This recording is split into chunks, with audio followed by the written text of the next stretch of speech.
नमस्कार, बहुत स्वागत है आपका। मैं हूं आपके साथ योगेश पांडे। लखनऊ से खबर है जहां पर बाबा रामदेव ने मुख्यमंत्री योगी आदित्यनाथ से मुलाकात की है। सीएम आवास पर बाबा रामदेव ने यह मुलाकात की है। योग गुरु बाबा रामदेव ने ये शिष्टाचार मुलाकात की है। आपको बता दें कि लखनऊ पहुंचे हैं बाबा रामदेव और इस दौरान मुख्यमंत्री योगी आदित्यनाथ से मुलाकात की है। सीएम आवास पर बाबा रामदेव से मुलाकात की है बाबा रामदेव ने।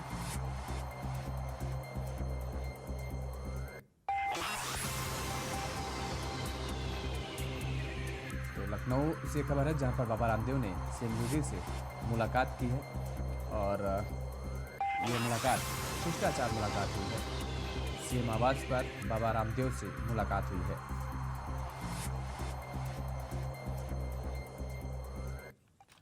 खबर लखनऊ से है जहां पर बाबा रामदेव हजरतगंज मेट्रो स्टेशन पहुंचे और हजरतगंज से बापू भवन मेट्रो स्टेशन तक का सफर किया।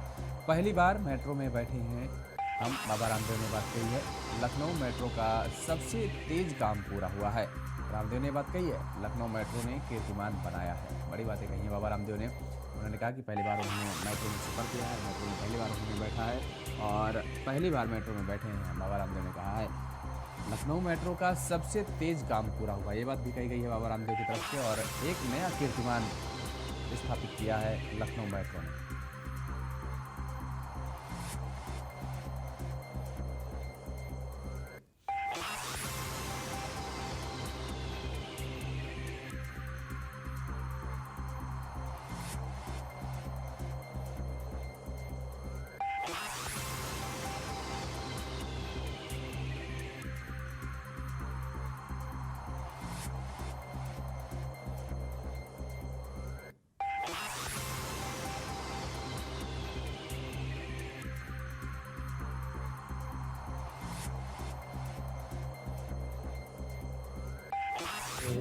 लखनऊ मेट्रो के एमडी श्री सुशील कुमार जी, उन्होंने मुझसे कहा कि स्वामी जी आप लखनऊ आए हैं तो देश की सबसे तेज़ स्पीड से बनने वाला जो यहाँ का जो मेट्रो का स्टेशन और मेट्रो की पूरी लाइन यहाँ पर बनी है उसका इन्होंने कीर्तिमान बनाया। और अंडरग्राउंड विदेशों में तो हम चले थे, लेकिन यूरोप के बाद हिंदुस्तान की मेट्रो में हम पहली बार बैठे। बहुत पीछे है सर। हाँ ठीक है, नहीं हो जाएगा।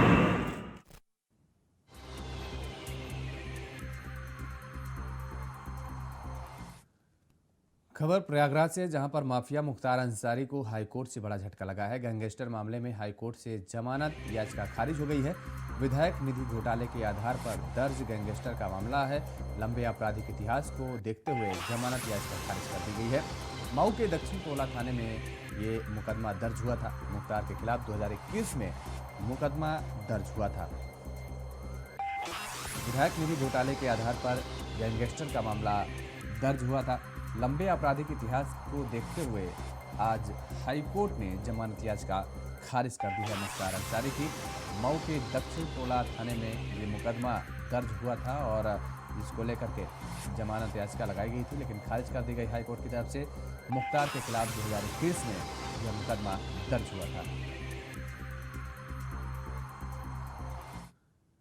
खबर लखनऊ से है जहां पर लोकसभा चुनाव की तैयारियों में बीजेपी जुट गई है। बीजेपी में नए सिरे से बूथ कमेटियां बनेंगी। अब बूथ कमेटी में सिर्फ 11 सदस्य ही होंगे। कमेटी में 21 की जगह अब 11 सदस्य होंगे। एक महिला सदस्य को भी शामिल किया जाएगा।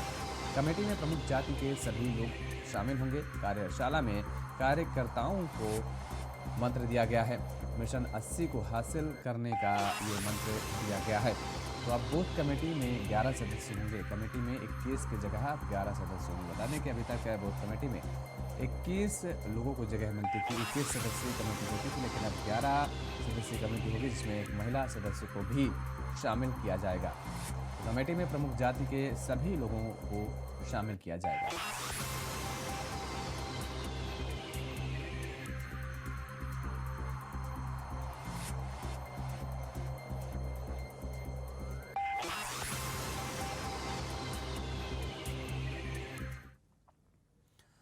खबर सीतापुर से है जहां पर सपा के राष्ट्रीय महासचिव स्वामी प्रसाद मौर्य के खिलाफ तहरीर दी गई है। बीजेपी युवा मोर्चा के कार्यकर्ताओं ने ये तहरीर दी है। सिधौली तहसील में तहरीर दी गई है।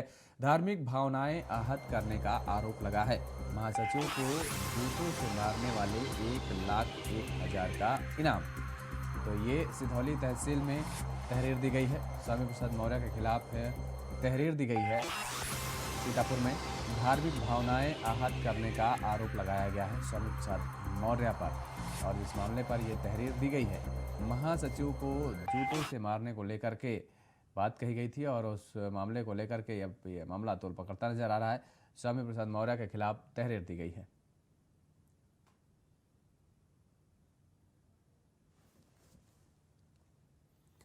खबर लखीमपुर खीरी से है, जहां के गांव में धड़ल्ले से अवैध कच्ची शराब बिक रही है। सोशल मीडिया पर अवैध कच्ची शराब की बिक्री का वीडियो वायरल हो रहा है। यह वायरल वीडियो तिकुनिया कोतवाली क्षेत्र के बनबीर गांव का बताया जा रहा है। लखीमपुर खीरी धड़ल्ले से बिक रही है अवैध कच्ची शराब, और अब ये वीडियो तेजी से वायरल हो रहा है। तिकुनिया कोतवाली क्षेत्र का ये पूरा मामला बताया जा रहा है।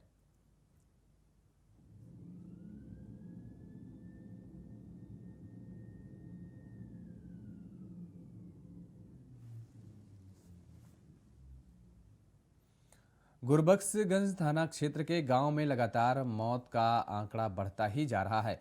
एक ही गांव में 72 घंटे में अब तक 9 लोगों की रहस्यमयी तरीके से मौत हो चुकी है। इनमें से 5 महिलाओं की भी मौत हुई है। ये मौत क्यों हो रही है, अभी तक इस बारे में कुछ पता नहीं चल सका है। 2 दिनों से स्वास्थ्य विभाग की टीम गाँव में कैंप कर रही है। ग्रामीणों में लगातार हो रहे लोगों की मौतों से भय का माहौल देखने को मिल रहा है। जिला प्रशासन के साथ पुलिस बल ने भी गांव में पड़ताल की, लेकिन मौतों का रहस्य बरकरार रहा।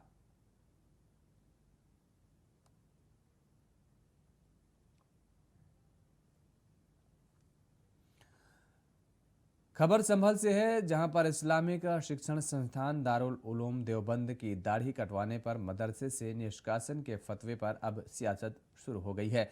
जहां सपा सांसद डॉक्टर शफीकुर रहमान बर्क ने फतवे का समर्थन किया, तो वहीं यूपी मदरसा शिक्षा परिषद के सदस्य तनवीर रिजवी ने इसका विरोध किया। उन्होंने कहा कि मदरसे की नियमावली में किसी भी तरह का ड्रेस कोड लागू नहीं किया गया और ऐसे में इस तरह के बयानों को तूल नहीं देना चाहिए।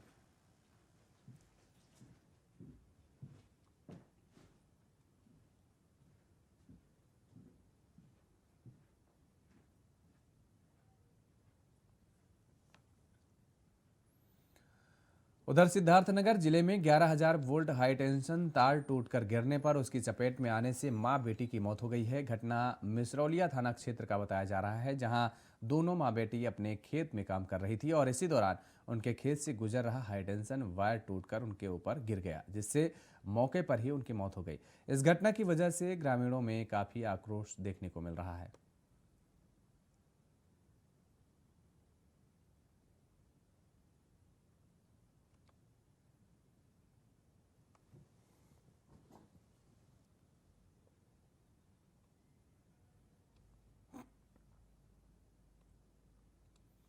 कुशीनगर के विष्णुपुरा थाना क्षेत्र में एक मामला सामने आया है, जिसमें एक शादी में आए ऑर्केस्ट्रा को लेकर 2 समुदाय के लोगों के बीच मारपीट हो गई। दरअसल विशेष समुदाय के लोगों ने ऑर्केस्ट्रा का विरोध किया और जिसके बाद बवाल शुरू हो गया। इस दौरान कई लोग घायल हो गए हैं, जिनमें से एक की हालत गंभीर बताई जा रही है। सूचना मिलने पर मौके पर पहुंचे पुलिस ने किसी तरह मामले को शांत कराया।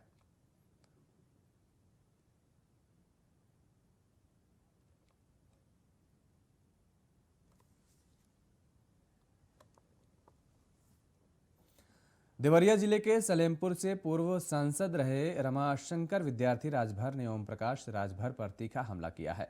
उन्होंने अपने बयान में कहा है कि ओम प्रकाश राजभर को अपनी पार्टी का नाम भारतीय सौदा पार्टी रख लेना चाहिए, क्योंकि उनको हमेशा कभी इस पार्टी से तो कभी उस पार्टी से सौदा करना है। राजभर समाज के नाम पर उन्होंने राजनीतिक दल तो बना लिया, लेकिन पिछले 2 विधानसभा चुनाव में अलग अलग गठबंधन के बावजूद एक भी राजभर समाज को टिकट नहीं दिया। प्रकाश राजभर समाजवादी पार्टी का बहुत ज्यादा विरोध कर रहे हैं, क्या कहना चाहेंगे? देखिए, ओम प्रकाश राजभर जी को अपने पार्टी का नाम अब भारतीय सौदा पार्टी रख लेना चाहिए, क्योंकि उनको सौदा करना है। उन्होंने भारतीय जनता पार्टी से सौदा किया 8 टिकट लिया और कुछ ही राजभर को चुनाव नहीं लड़ाया, अपने ही खुद लड़े और कैबिनेट मंत्री थे तो उनको राजभर आरक्षण की याद नहीं आई। फिर समाजवादी पार्टी से सौदा किया और सौदा करने के बाद 18 टिकट समाजवादी पार्टी से लिया, लेकिन किसी राजभर को लड़ाने की बात नहीं। ओम प्रकाश राजभर समाजवादी पार्टी का बहुत ज्यादा विरोध कर रहे हैं, क्या कहना चाहेंगे? देखिए, ओम प्रकाश राजभर जी को अपने पार्टी का नाम अब भारतीय सौदा पार्टी रख लेना चाहिए, क्योंकि उनको सौदा करना है। उन्होंने भारतीय जनता पार्टी से सौदा किया, 8 टिकट लिया और कुछ ही राजभर को चुनाव नहीं लड़ाया, अपने ही खुद लड़े और कैबिनेट मंत्री थे तो उनको राजभर आरक्षण की याद नहीं आई। फिर समाजवादी पार्टी से सौदा किया और सौदा करने के बाद 18 टिकट समाजवादी पार्टी से लिया, लेकिन किसी राजभर को लड़ाने की बात नहीं।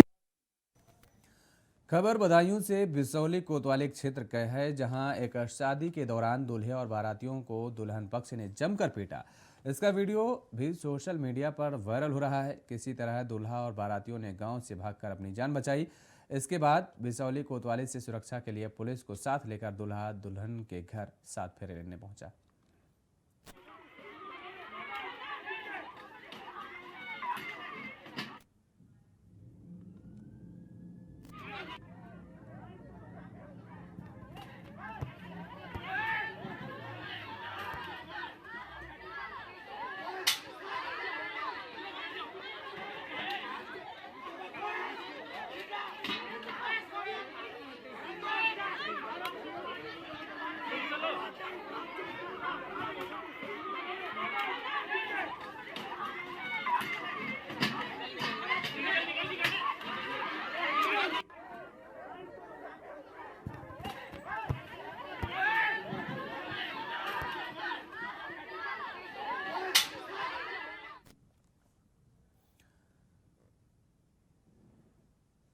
खबर आगरा से है, जहां चंबल नहर का किनारा टूटने से किसानों की गेहूं की फसल जलमग्न हो गई है।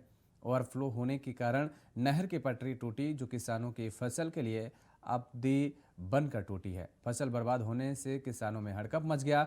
एकत्रित किसानों ने तत्काल नहर विभाग के कर्मचारियों को सूचना देकर नहर को बंद कराया। बता दें कि किसानों की 15 बीघे की फसल खराब हो गई है, जिससे मुआवजे की गुहार ये किसान प्रशासन से अब लगा रहे हैं।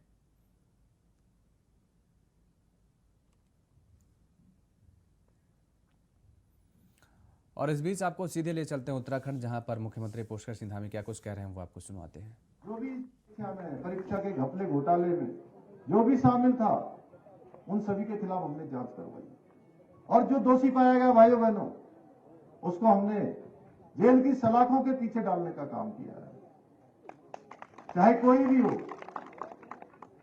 और इतना ही नहीं, जब हमने सोचा कि अब यह भी नहीं रुक रहा है, इतना होने के बाद भी नहीं रुक रहा है, तो कोई ना कोई उपाय ऐसा करना पड़ेगा जिससे इस पर संपूर्ण रोक लग जाए। और इस दिशा में कोई करना तो बहुत दूर की बात, अब कोई सोचना भी इसके लिए बहुत टेढ़ी चीज होगी। तब हम सख्त नकल कानून लेकर आए, और यह सख्त नकल कानून उत्तराखंड का ही नहीं बल्कि भारत का सबसे कठोर कानून है, सबसे सख्त कानून है भाइयों बहनों। इस कानून में अगर कोई पकड़ा जाएगा तो इसमें उम्र कैद तक की सजा का प्रावधान है, उसकी सारी संपत्ति जब्त करने का प्रावधान है, और एक बार के बाद दोबारा अगर कोई पकड़ा जाएगा तो उसको 10 साल तक किसी परीक्षा में भाग लेने का कोई भी राइट नहीं होगा, कोई अवसर नहीं मिलेगा।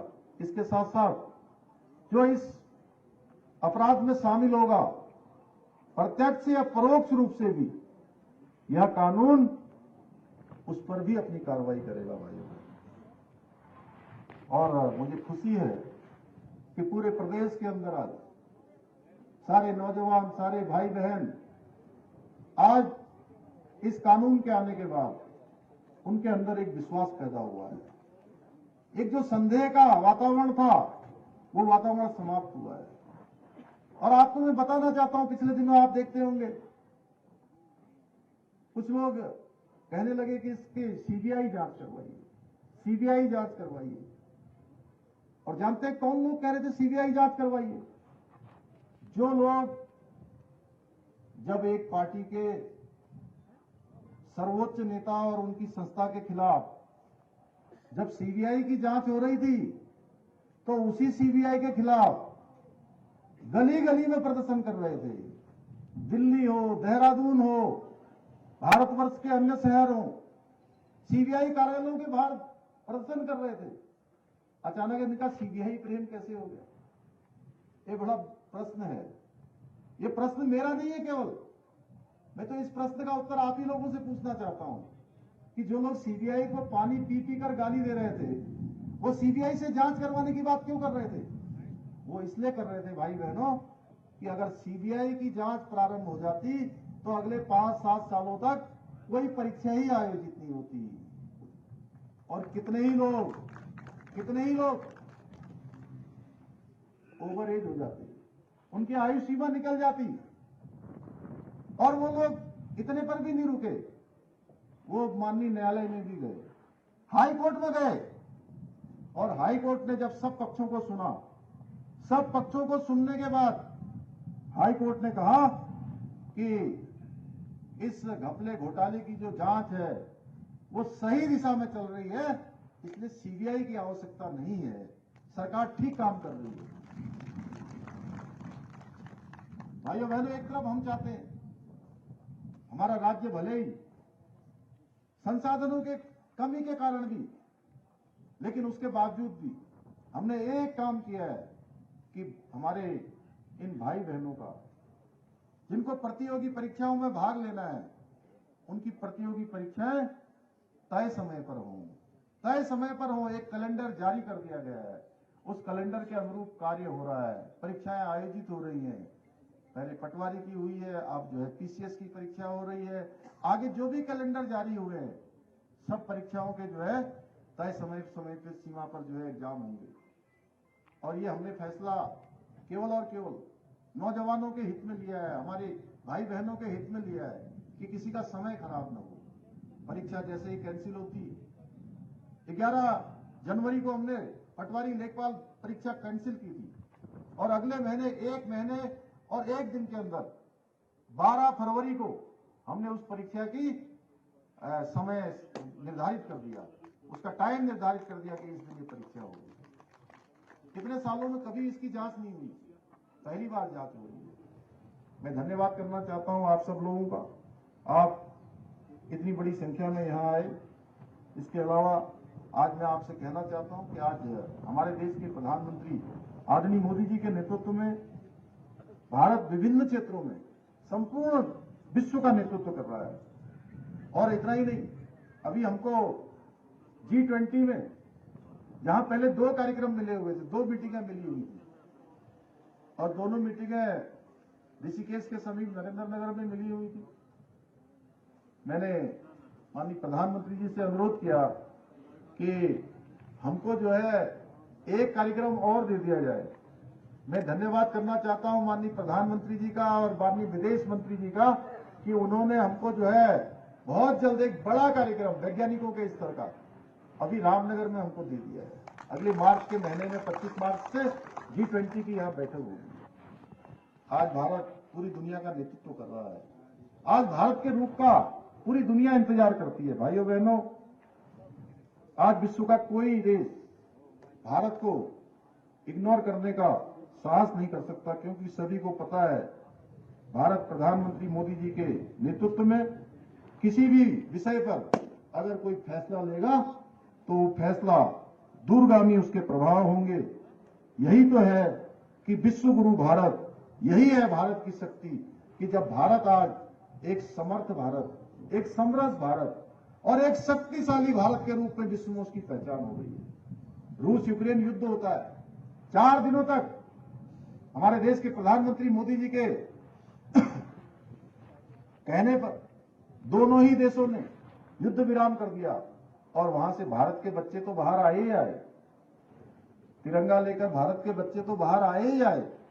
उनके साथ साथ जो देश हमको रात दिन भला बुरा कहते थे, हमारे खिलाफ षड्यंत्र रचते थे, जिहादियों को, अलगाववादियों को, आतंकवादियों को हमारी सीमा पर देश के अंदर अनेक विघटनकारी काम करने के लिए भेजते थे, उस देश के बच्चों को भी यूक्रेन की सीमा से बाहर आने के लिए भारत का तिरंगा अपने कंधों पर रखना पड़ा।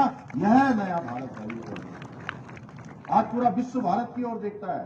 भारत का बजट आता है तो भी विश्व भारत की ओर बजट को देखता है कि उस बजट में पूरी दुनिया के लिए क्या रखा गया है। आदरणीय प्रधानमंत्री जी के निर्देशन में उत्तराखंड को श्रेष्ठ बनाने के लिए विकल्प रहित संकल्प को लेकर हम सब आगे बढ़ रहे हैं।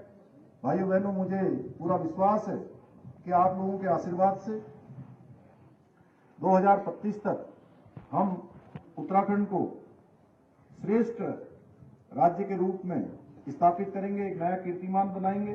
आज ARTO कार्यालय यहाँ पर प्रारंभ हुआ है, मैं उसकी बधाई देता हूँ, आपको शुभकामनाएं देता हूँ।